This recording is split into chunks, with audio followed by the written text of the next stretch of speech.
One of my favorite ideas by legendary author and speaker Jim Rohn was, it's not that it costs too much, it's that you can't afford it.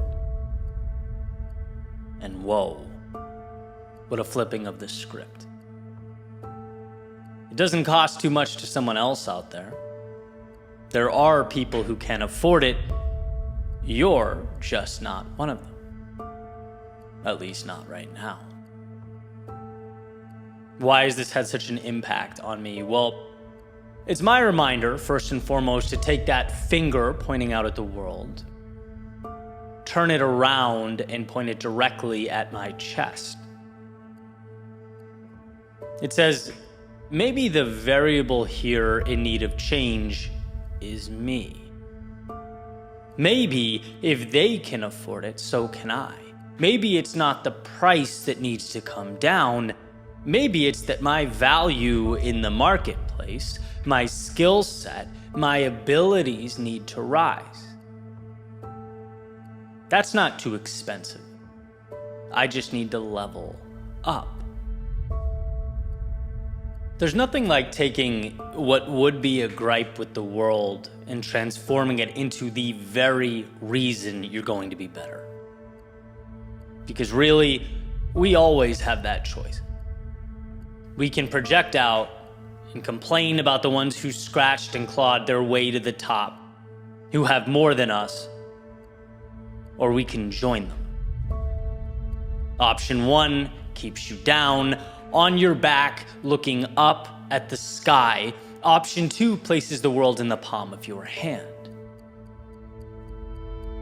So given the choice, don't complain about the price, become someone who can pay. Don't envy their success, drive yourself to stand atop a podium of your own making. Don't throw stones, stack them and make them your foundation. Life is a game of bettering yourself, especially when it's not easy to. You know how much easier it is in the short term to put your feet up and list off all the people who slighted you along the way, refer to them as the problem? You know how easy it is to find reasons you can't? To paint worst case scenarios into the sky? Incredibly easy. It's temporary weight off your shoulders. It's, oh, I can't get to the moon, so hey, no need to build that rocket ship. What's for dinner? Yeah, that's what we call the easy way out. And while it may feel good in the short term, it doesn't bridge that gap between the cost of what you want and what you can afford to pay. What it does is justify and rationalize not enough. Because when you fight for your limitations, as the saying goes, you get to keep them. And in a world where victimhood is becoming currency, and more people are falling for the illusion of short-term gratification, the temporary peace of mind we get when we deflect. When you call yourself a victim, it's not your fault. But when it's not your fault, it's not yours to fix. And there lies the issue. The name of the game is betterment. It's progress. That's not too expensive. I just need to increase my worth. I need to put myself in a position where I scoff at what was once considered too expensive. I need to build myself up, not wish the world around me was pulled down. And when this switch occurs, life changes. You realize the fluidity of things, that everything is relative. You can't change the price, but you can change you. And you can do so in a massively substantial way. You can build yourself up so high that the old you becomes unrecognizable. But the first step is realizing that personal agency opens the door. Accountability and dedication push you through it. That's where the magic is. Becoming so valuable that the externalities are minor details, observers of your ascent. It's time to take the ideal and chip away at it like an axe to a tree. It's time to look at the world less from a lens of what am I allowed to do, and more from the perspective of it's all mine if I find the courage to grow into my potential, to capture and cash in on my value. Every day you choose to become more valuable and skilled. Every time you do the hard thing today for a greater you tomorrow, expensive means less and less. The price tag is fixed. Your potential, your greatness is not. So rise to the occasion. Tap into you 2.0 and prove just how relative cost really is.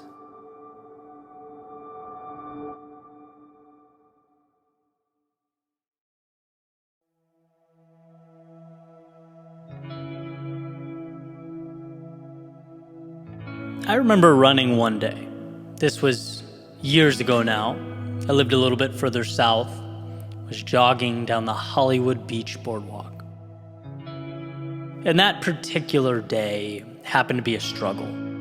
I think I just underestimated the heat and, felt beat up on my way back. But as I was passing all these people who were walking on the boardwalk, some going to the beach, some were going to get food, everyone was kind of doing their thing, I just remember thinking how funny it was that in that, that 1 second glance that happens between two people as they pass one another, that no one I was passing knew how awful I felt. And they'd never know. It felt odd to me that so much hurt could be hidden in plain sight. Not that in a million years I'd want them to know or they needed to know, but it's the idea that this bridge between their world and mine would never be crossed, that my little hell was a secret the Hollywood boardwalk would keep forever.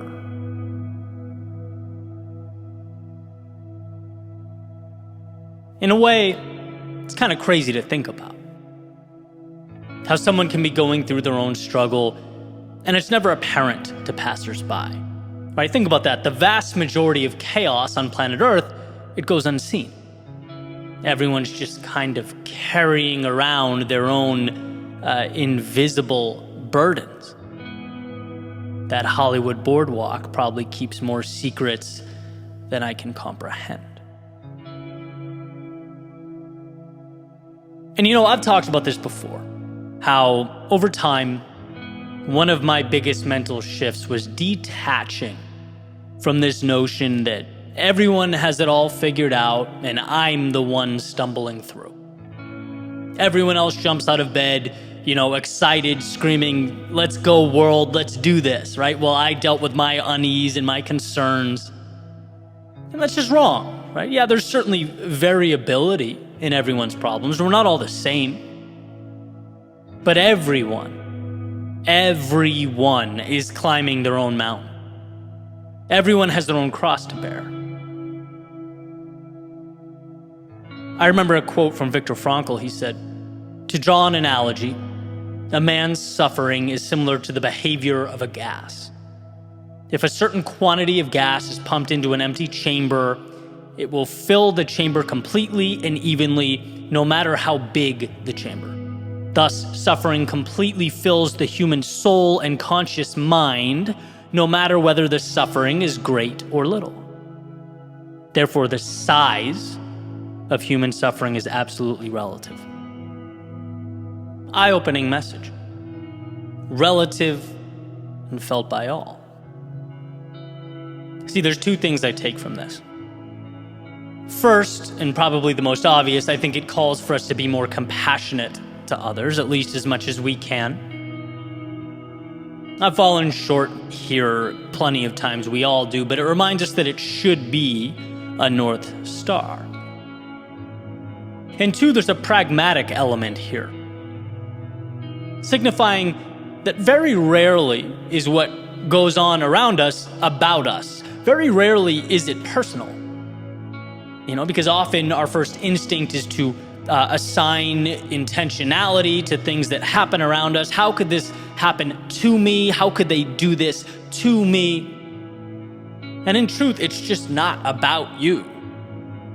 Again, the deepest, most complex aspects of human beings are invisible to everyone but the person they're happening to. Everyone is, to some extent, running down their own boardwalk on a hot summer day. So going back to that example, let's make up a scenario. Let's say I clumsily bumped into someone, ran too close to them. They could think jerk. They could think get in your lane. They could think pay attention, have some respect, I'm walking here. But would that situation be the product of my disrespect? Or would it be the fact that I'm exhausted, that I'm hot, that I'm dehydrated and only counting steps in my head? Buildings could have been collapsing around me and I would have had no idea. I'm focused on making it through. See, there's value in understanding this. So much value. The world is not working against you. It's comprised of 8 billion souls with different movies playing in their heads, and you can get more from it when you understand that. You can be more valuable when you understand that. You can give yourself more grace when you understand that. People cannot see your pain and you can't see theirs. But it is a shackle being removed to take life's events less personally, less seriously even. As you create something beautiful in your own world, understand that there are no true adversaries. I remember reading in the Four Agreements a while back, and this is kind of a sloppy paraphrasing, but people don't do things because of you. They do things because of themselves. And so, as you run your race, as you make your way into the world, understand that everything around you is assigned value by you. And those passers-by aren't for or against you. They are in the midst of various personal journeys, trying to run their own races, as are you. Look, the sun is hot. That humidity can be suffocating. The path laid out before you is long. These are tough obstacles that you have to overcome, that we all have to overcome. And in time you will. But don't create additional adversaries that do not exist. Don't imprison yourself with stories that don't hold up. It's not all about you. And understanding that, as it turns out, can be what makes all the difference.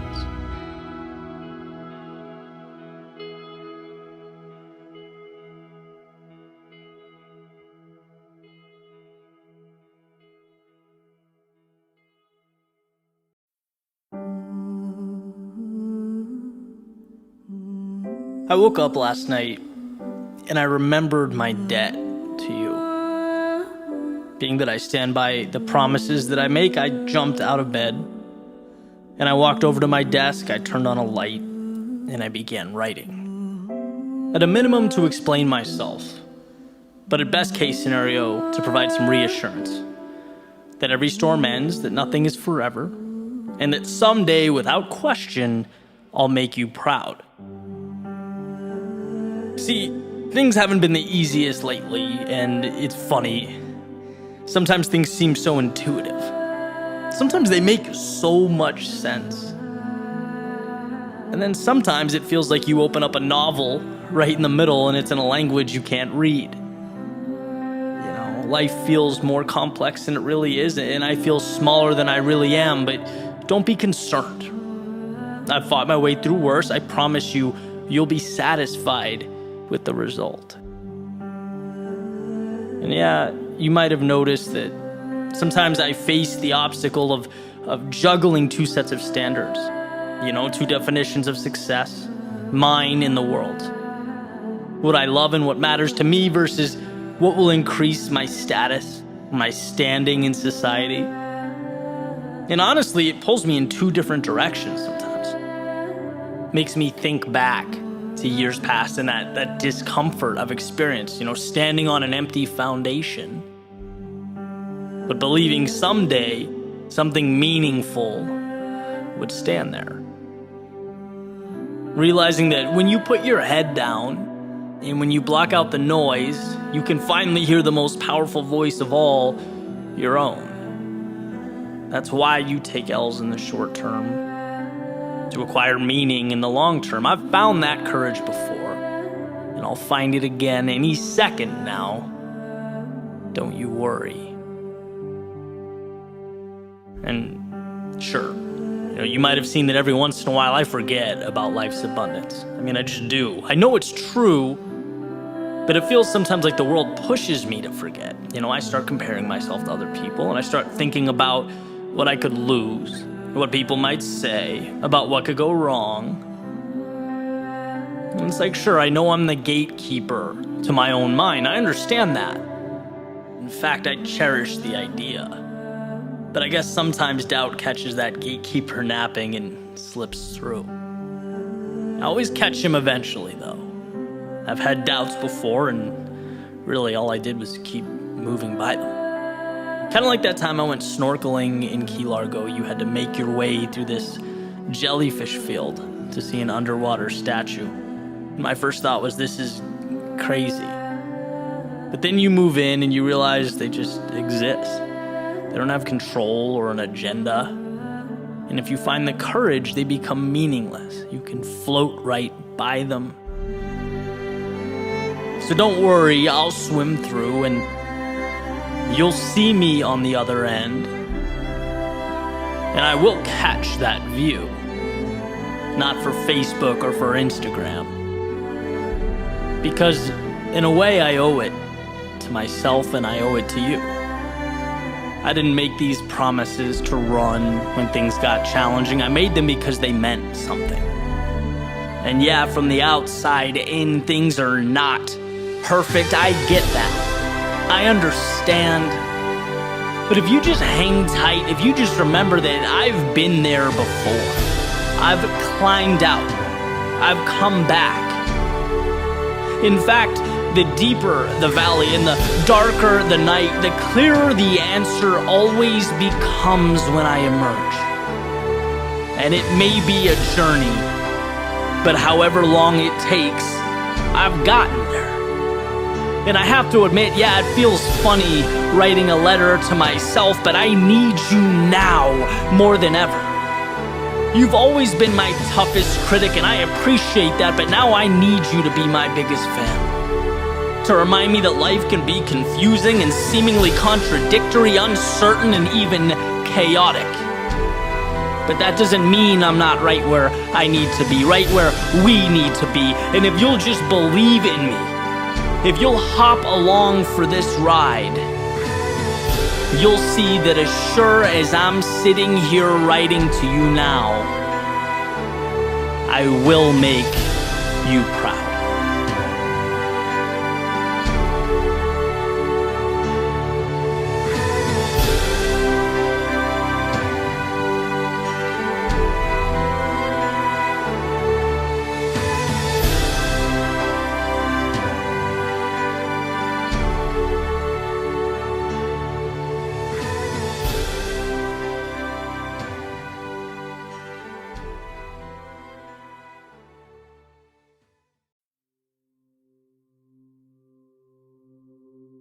I went on a run yesterday.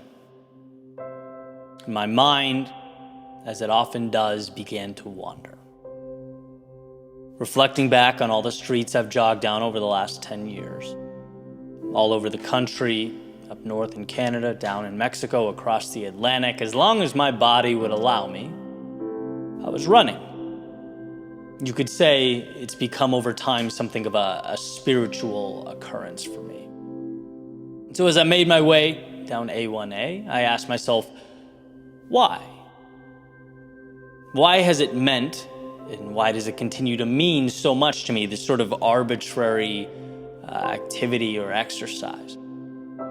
And not only that, particularly during the times where everything else in life feels so unsteady, when there's chaos and turbulence all around me. Well, this is the conclusion that I came to. It was the clarity. It was the simplicity that continued to pull me in and keep me going. See, when I was running, I always knew what I had to do. And there was calm in that, reassurance. Perhaps most importantly, a purpose.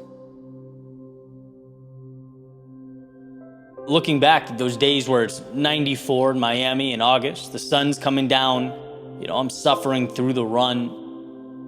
Or days where I'm running through storms, thunder, cracking all around me, my heart racing because I know it's kind of dangerous to be there, but what am I going to do? I have to keep going. Those days up in New England in the Northeast, right, in the winter, that first mile where you step outside and the wind sort of cuts through you, you feel it in your bones. All that's uncomfortable. But problems, they seem manageable when you know where you're going, when you understand the rules of the game. And the rules of the game, every time I laced up my shoes, they were simple. You start at one point and you don't stop until you arrive at the other specified point. It placed stability into an ever-evolving landscape. It reminded me, during the most difficult times, what it was like to be in full control. And I'm going to say something that may appear drastic here. I'm sure many of you know that saying, simplicity is the ultimate sophistication, attributed to everyone from Lincoln to Da Vinci to your next door neighbor. Well, I believe that simplicity saved my life. And I think it did many times. It's been a very up and down journey, as they all are, right? And growth is injecting yourself into a world you don't understand. It has to be, definitionally. It's being oversaturated with options. The road less traveled is paved in distraction. And when my purpose and my path felt like they were deteriorating before my very eyes, when my understanding of life felt like it was slipping away, which is a pain pretty different than stubbing your toe, right? It feels much bigger, it's much scarier. It was faith in my ability to slay the dragon and find the treasure that empowered me. It was the thing that reminded me, when I break things down into little objectives, not only do you conquer them, but you identify as someone who conquers them, right? It's peeling back the layers of complexity that reminded me, amidst the clutter and the noise, there's simplicity in what I was meant to do. The shiny objects need not divert my attention. We just need to take the time to identify our finish lines, and they can change. What matters sometimes does.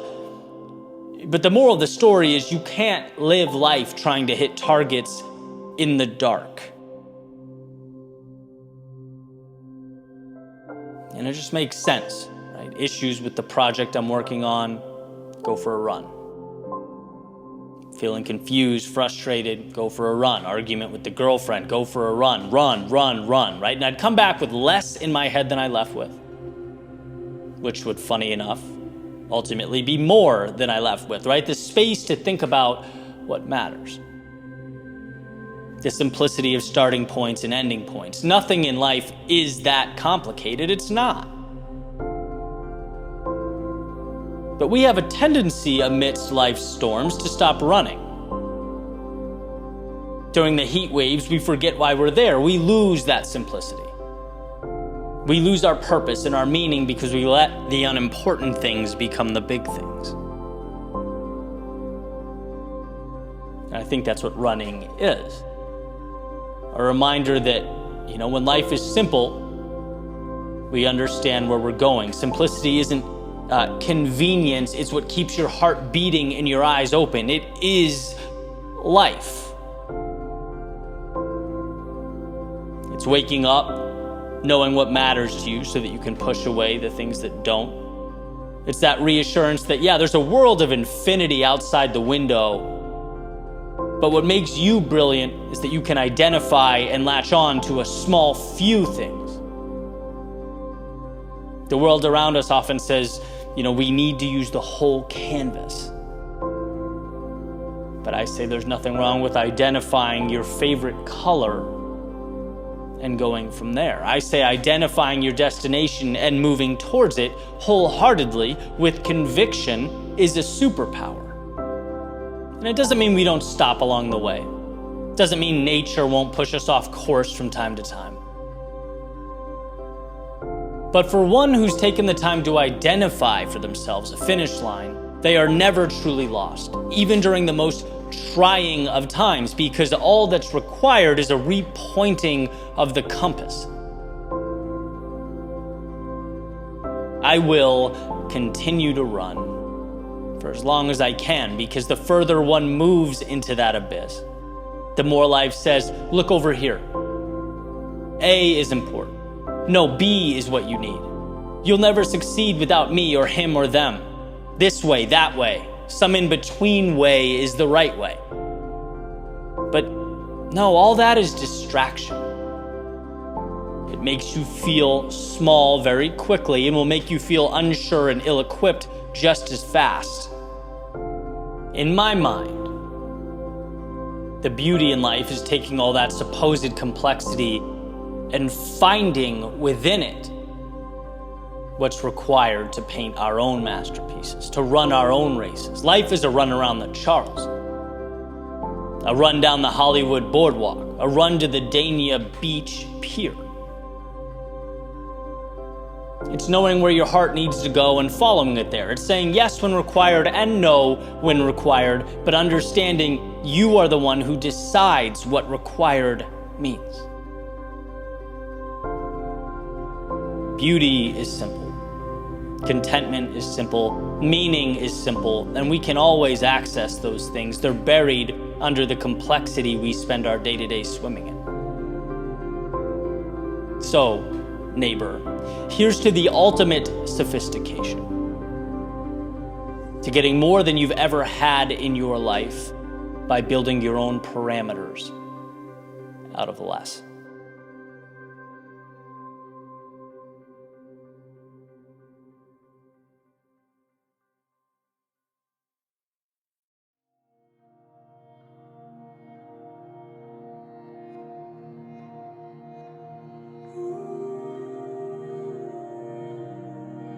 That thing that gives you butterflies,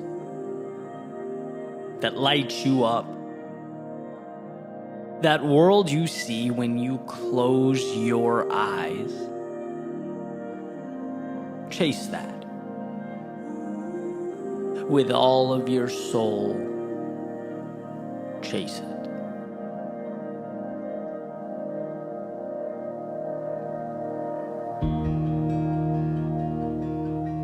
It's easy to brush off life's potential.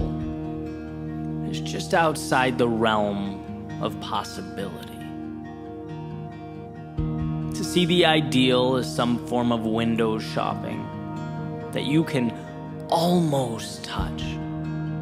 A fantasy to be explored when you sit back in your office chair or pass time in the doctor's office waiting room. But I think these aspirations mean more than that. Not distractions, but a North Star. Not a diversion, but the path. And by the way, I'm not naive about this pursuit and all that it entails, the truth behind it. I'd never advocate that what's possible or meant to be is somehow easy.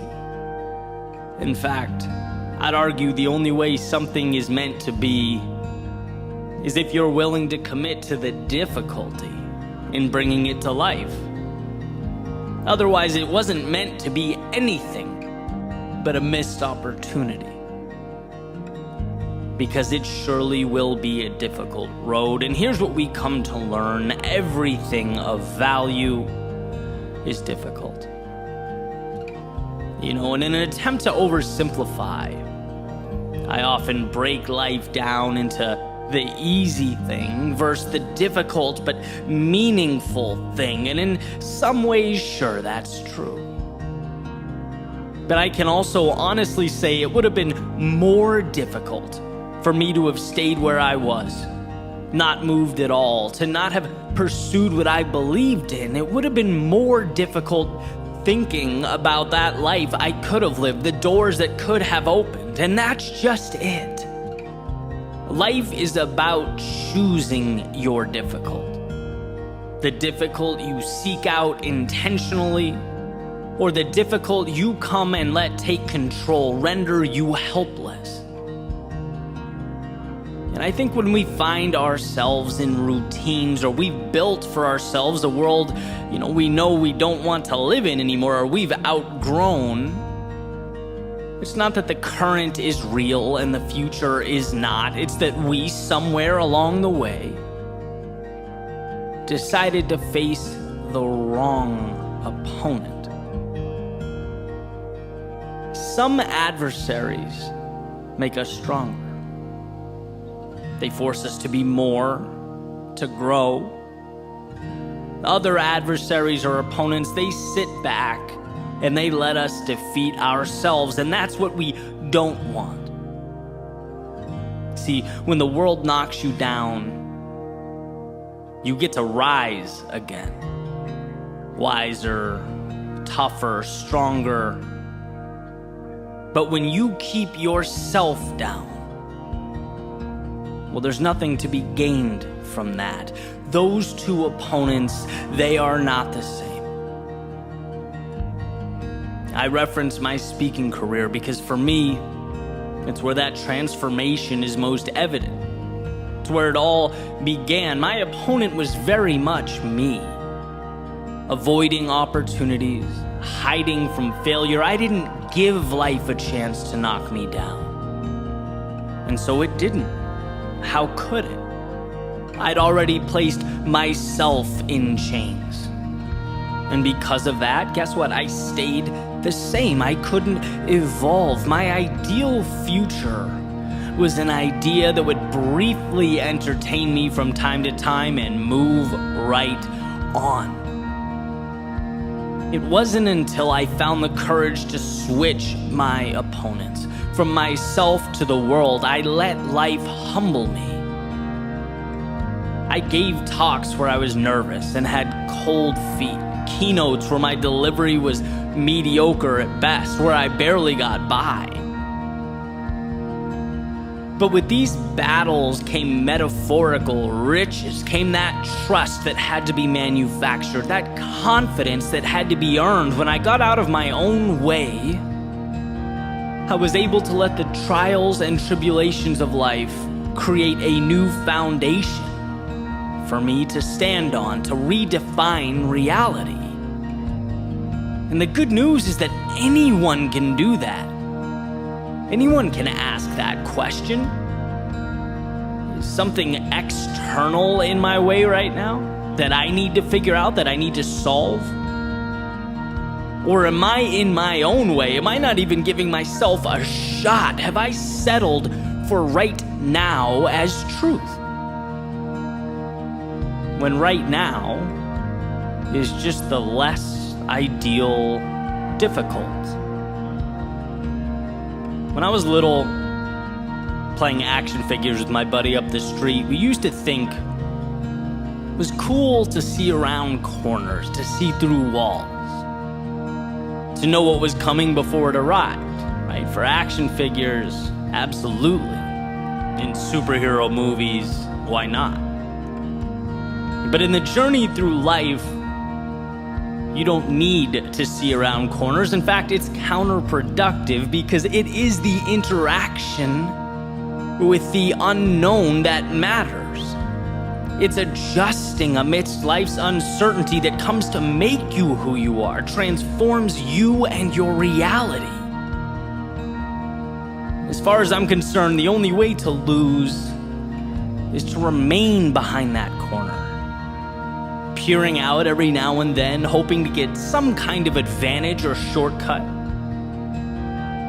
willing to let life pass you by while you wait for the stars to align, thinking that that vision of an ideal life will stroll along the sidewalk, see you and reach out a hand. That wait will be a long one, unproductive and difficult, more difficult than trusting yourself to face whatever lurks around that corner. So remember that who you are is built, and every time you do something a little bit scary or unsettling, every time you wander a step or two outside of your comfort zone, the reward is not just the short-term triumph you feel as you leapfrog that obstacle and carry on. No, you are investing in a new you, a new reality. You're investing in something changing before your very eyes, putting a little marble in a jar that is your potential, and you can't see it, not now. No one's going to announce it to you. You might not even realize or understand until you look back years down the road. But those little acts of courage, they matter more than you know. They're not trivial, and they are certainly not insignificant. When that movie plays in your head, and you think to yourself, I wish, or if only, and the delta between that image and the reality on the ground disappoints you, gives you a little knot in your stomach or dissatisfaction that floats around in your thoughts, remember that that feeling is transferable. That difficult can be exchanged for one that actually changes things. You can get off the merry-go-round and towards a new North Star. Difficult, yes, but we've seen the goal is not to avoid difficult. It's to pick the difficult that will transform your life. It's to find meaning in a world that, if you do not pay attention, will paint your landscape with routine and obligation. And today can certainly be a continuation of that script. A box that's checked, a calendar square with an X. Or it can be the beginning of something that gives you butterflies, that lights you up, that brings you one step closer to the world you see when you close your eyes.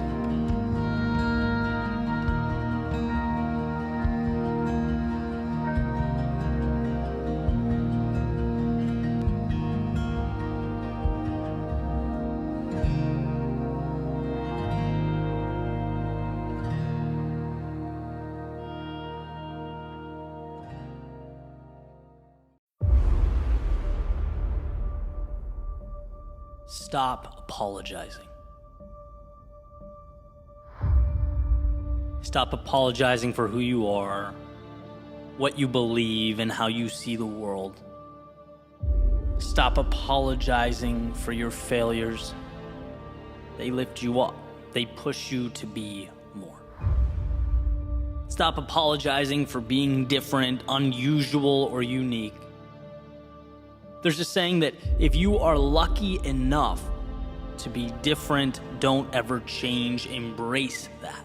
Hold it. Stop apologizing for taking a path less traveled, for breaking away from the pack. It's not an insufficiency. It doesn't mean you couldn't go their way. It means you have the courage to be yourself in a world trying to make you someone else.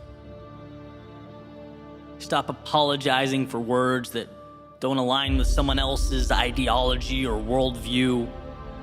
Your job isn't to appease or conform. It's to grab hold of what lights a fire in you and use it to brighten the world around you. Stop apologizing for your dreams. It's okay to not be content where you are. It's okay to want to grow, to become more. The roots planting them to the ground, they are not yours. And why waste the opportunity beyond the horizon of your current existence? See, having the courage of your convictions is like unlocking your mind.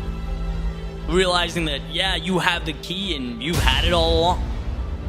No one else gets to set your parameters. They don't get to tell you what's right or what to believe. The people around you are not moral arbiters. They're not protectors of truth. Remember that. Remember that no one knows better than you what's best for you. That's why there's power in intuition, in following your beliefs, your strengths, in doing what makes you happy, relentlessly pursuing what makes you feel alive. The thing about dreams, ideas, potential, they're always meaningless until they're not. See, everything is crazy until it exists. So protect it. Don't bow down to pressures of now simply because you have not yet built tomorrow. You will. If you want it, you will. Some messages, they are incredibly simple, and this, my friends, is one of those. You have everything you need to become who you want to be.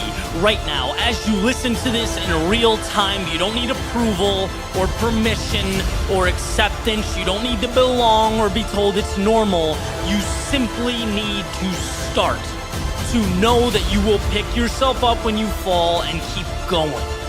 Not apologize, but continue placing one foot in front of the other.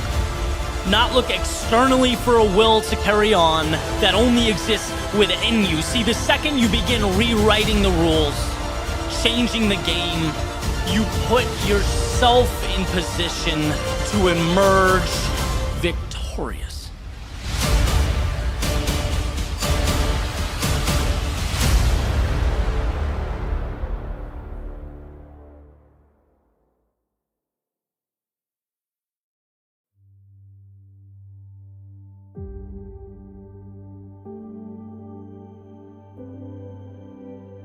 Sometimes what we need most is not what we think we need most. It's not that break we've been waiting for the universe to provide, or the answer we've been desperately seeking. No, sometimes we need only 3 words. Don't give up. Don't turn back now. And see, I know you want to. And that the meaningful thing, the right thing, requires we give all of ourselves. It, metaphorically speaking, is the most expensive, exhausting, sometimes disheartening. But this is your reminder that there will come a point when you look back on this moment and the best thing you'll have ever done will have been continuing to put one foot in front of the other, continuing forward despite the circumstances, towards that which means something to you.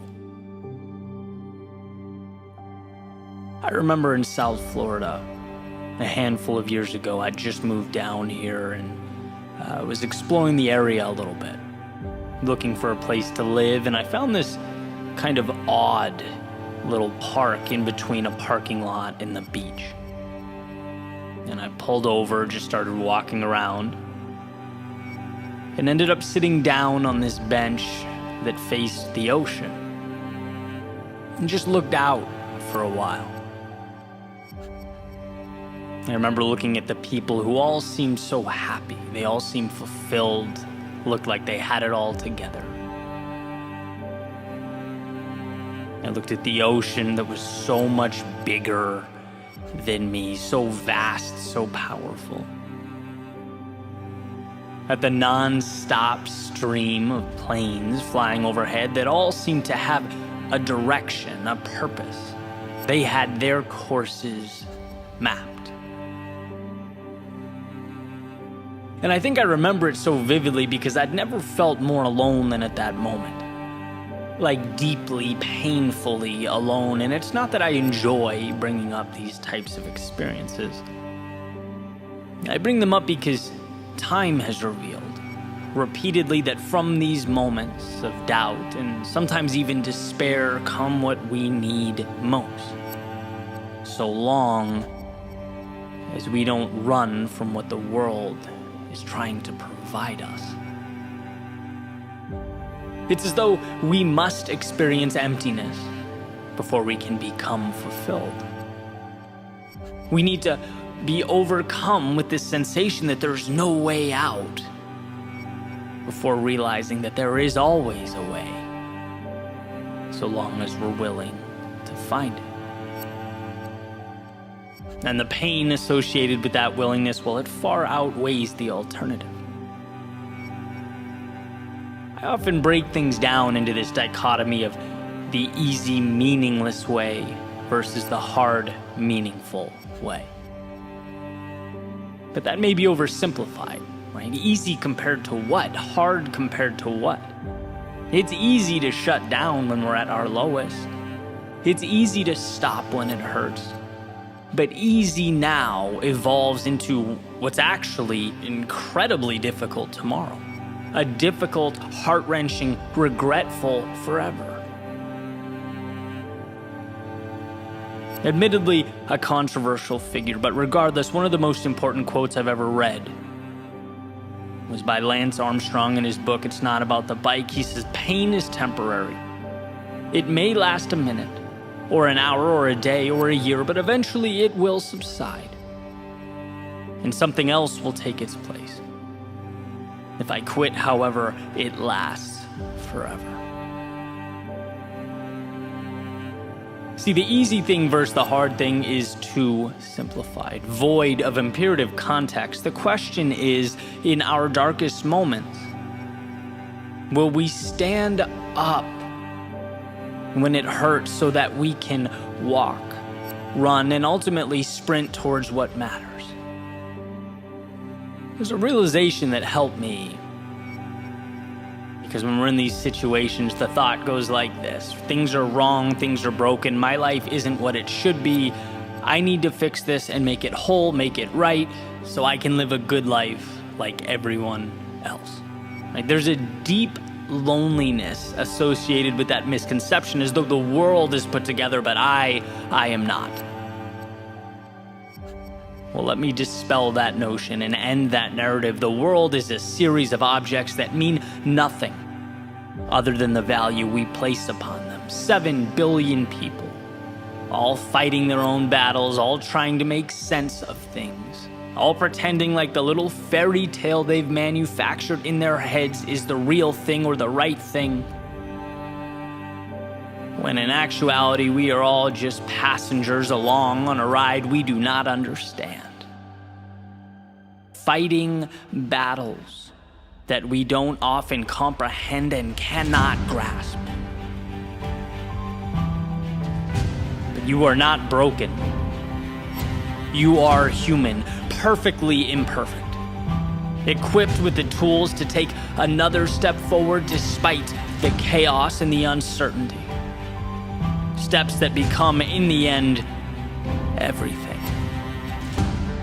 I remember reading about Jefferson, how he had migraines so severe while president that he would do most of his important work in the morning because of the high probability he could literally be incapacitated from noon on. And I just thought, man, we are all fighting battles.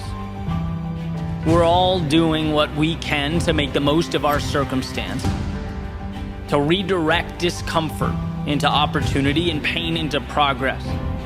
And what's most incredible is that we can. There's a saying that it's not supposed to be easy. That getting where you need to go requires the treacherous path associated with a hero's journey, the vast unknowns, the questions that remain unanswered for extended periods of time, the villains that seemingly inject themselves into our lives. Please understand that this is not a reflection of you, who you are and your capabilities. This is the game of life. This is today's difficulty in exchange for tomorrow's meaning. The pressure that creates the diamonds, and you don't have to be sure of anything other than that you know you will continue stepping forward because you can. Things won't always go right, but in the failures are the new tools to grow and redirect. You won't always feel on top of the world, but it's in the valleys of despair that we're forced to truly analyze, to think deeply, reapproach. And perhaps most importantly, you may have days where you let yourself down, fall short, perhaps lose sight of the courage to which you have attached your dreams, but that's okay. You are defined not by your mistakes, but by the present moment. Not some impossible expectation of perfection, but by your ability to rise and rise again. When it requires all of you to lift your head up and carry on. So go into that unknown, where fear is transformed into courage and doubt to strength. Go. Because if not here, where? And if not now, when? Go. All you need, you have. And when life finds you sitting down on a park bench, staring out at a world that feels too big and too complex, that seems impossible to navigate, find it within yourself to smile. Smile because of what you've already overcome, what you've been through, who you are. Remember that you are exactly where you need to be, staring up at the meaning in life as opposed to down at your feet. Now go. No miracles here, no mountains need be jumped or oceans crossed. But if you, one, step forward, and two, believe in yourself to put the pieces together as they arrive, there is nothing you can't do or be. There is no obstacle before you that is insurmountable. Just keep going. And sure, sometimes that's all we can do. But it also happens to be true that it is your greatest superpower to simply find a way to run if you can, crawl if you must, but find a way. Because deep down in your soul, the pieces are there. And it will be, at some point, as you look back, the greatest decision you've ever made.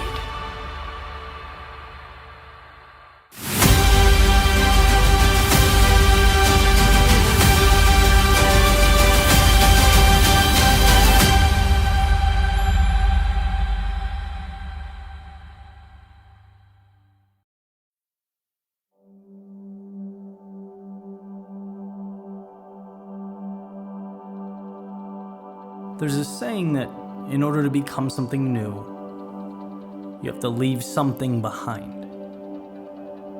You have to detach in some capacity, remove yourself from the physical realm. Because the obstacles that we face are not physical. 99% of our problems are not physical, they're mental. And as you sort of drive that metaphorical ship into the horizon, the biggest deterrent's never going to be the anchor, or the headwind, or the bow line. No, it's going to be the storyline. It's going to be the narrative of the person navigating that ship. And it's interesting, because our first inclination when we feel stuck is It's always to point out, attribute our problems to the world in this predetermined position within it. Maybe that's the issue. We take our power, we put it into the universe, cross our fingers, and hope things work out. But that will always be a losing proposition. It will always come crumbling down. Because it's not the world that keeps you from showing up. You're not physically incapable of taking that first step, or growing, or evolving, developing, becoming something new. No, that demon lives in your head. That's the mental Goliath we struggle with, right? Because there's cognitive dissonance between who we know ourselves to be and who we want ourselves to be. That's the sea we have to cross, the terrain we have to navigate. It's not the physicality of taking the steps. Anyone can do that. It's believing that you are worthy of the journey. And you have to ask yourself, is it that you can't become something new? Or is it that you can't, won't, refuse to detach from who you used to be? You're still tucked away in that container, that box you've been building for years and years and years that you've placed yourself in, because I can promise you, one of the most liberating things to understand is yesterday is not a life sentence. Yesterday's not forever. Yesterday's not defining. It's simply a stepping stone.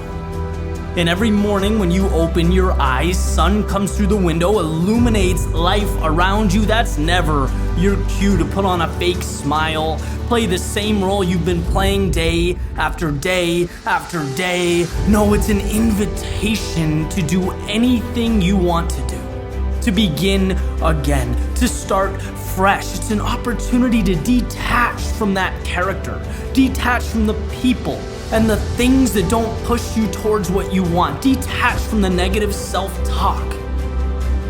And when all that's gone, everything is removed, and it's only you and your self-belief, a will to move forward. I promise you that pendulum shifts. Life becomes simple, and how beautiful simplicity is. It's shining a spotlight on what matters. It's clarity. It's taking control. It's picking up the clay and molding what you want to mold. It's opening the door and deciding to walk through. Everything else is variable. Everything else is noise. Everything else is detail and distraction. Because what you want, it's there. And it's waiting for you to simply remove yourself from who you used to be.